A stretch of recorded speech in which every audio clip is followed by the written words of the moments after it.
સો હાલો દોસ્તો, મારું નામ છે અનિલ ને હું છું એક ટ્રક ડ્રાઈવર. હું ચલાવું છું ટ્રક. તો હું જાઉં છું, અમે ગાડી પર જવા માટે નીકળી ગયો છું અને આ છે મારી ગાડી. પેટ્રોલ પંપ પર ઊભી હતી તો આપણે અત્યારમાં આવી ગયા છે ગાડી પર ને આપણે ટાયર ચેક કરી, ગાડી ચેક કરીને જઈશું ગાડી ભરવા માટે.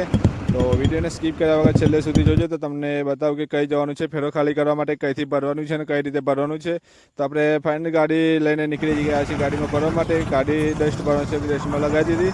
તો મશીનવાળો હતો નહીં તો આપણે જતા રહે, આપણે પછી ગાડી લગાવીને મશીનવાળો બોલાવવા માટે. આ છે અમારી કંપનીની બીજી ગાડી જે જીએસબી પર છે, બીજી સાઈડ પર જવાની છે. પછી આપણે મશીનવાળાને બોલાવીને નીકળી ગયા લઈને આપણે એને ડસ્ટ ભરવા માટે. આપણી ગાડી હતી ત્યાં આગળ. તો આપણે આવી ગયા છીએ હવે ગાડી ભરવા માટે અને આપણી ગાડી ભરવાનું ચાલુ થઈ ગઈ છે. તો આપણે ભરે છે ડસ્ટ.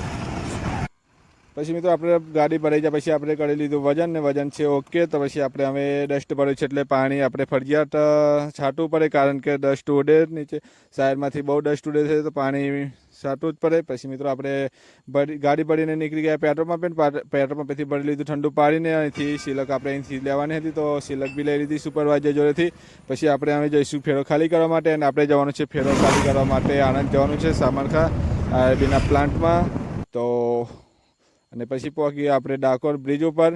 અને ડાકોર આ છે ડાકોર બ્રિજ ને આ છે રણછોડરાયનું મંદિર. અને મિત્રો ડાકોર બ્રિજ ઉપર આવો તો થોડું ધ્યાન રાખીને આવજો, કારણ કે બ્રિજનું કામ હજુ થોડું બાકી છે. અને જે મિત્રો ડાકોરથી બ્રિજની આગળ જે આપણે પુલનું કામ હતું એ પૂરું થઈ ગયું છે અને એ પુલ ચાલુ થઈ ગયો છે.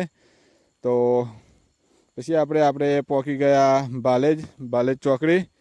અહીં બાલેજમાં પણ આ બ્રિજનું કામ ચાલુ છે, નવો બ્રિજ બને છે અને આ સીધો રસ્તો કઈ જાય તમને ખબર હોય તો કહી દેજો, આપણને તો ખબર છે નહીં. પછી આપણે પહોંચી ગયા આરબીના પ્લાન્ટે અને આપણો કાંટો થઈ ગયો છે ફાઇનલી. અને આપણે હવે જવાનું છે ગાડી ખાલી કરવા.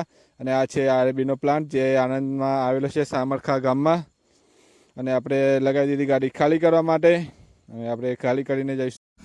અને મિત્રો હવે આપણે પહોંચવામાં આવે છે કોડીમાં. પણ અહીંયા આગળ આવીને જોયું તો મોટી લાઈન છે. આ છે ડીઝલ ભરવા માટે બધા ઊભા છે લાઈનમાં.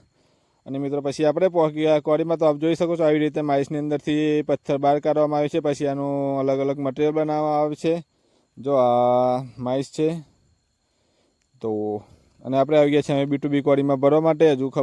હજુ ફોન કરીએ પછી ખબર પડે કે બીજો ફેરો કઈનો ભરવાનો છે. અને મિત્રો આપણે ફેરો ફાઇનલી ભરી લીધો છે, બીજો ફેરો. અને આપણે હજુ એક ફેરો. તો મિત્રો આ ફેરો ભરીને આપણે જવાનું છે દહેગામ. ને મિત્રો આ વિડીયો બહુ લાંબો ના થાય એટલે એ ફેરાની માહિતી તમને આગળના બ્લોગમાં મળી જશે. ને આપણી આઈડીને ફોલો કરી લેજો. મળીશું આગળના બ્લોગમાં. જય માતાજી.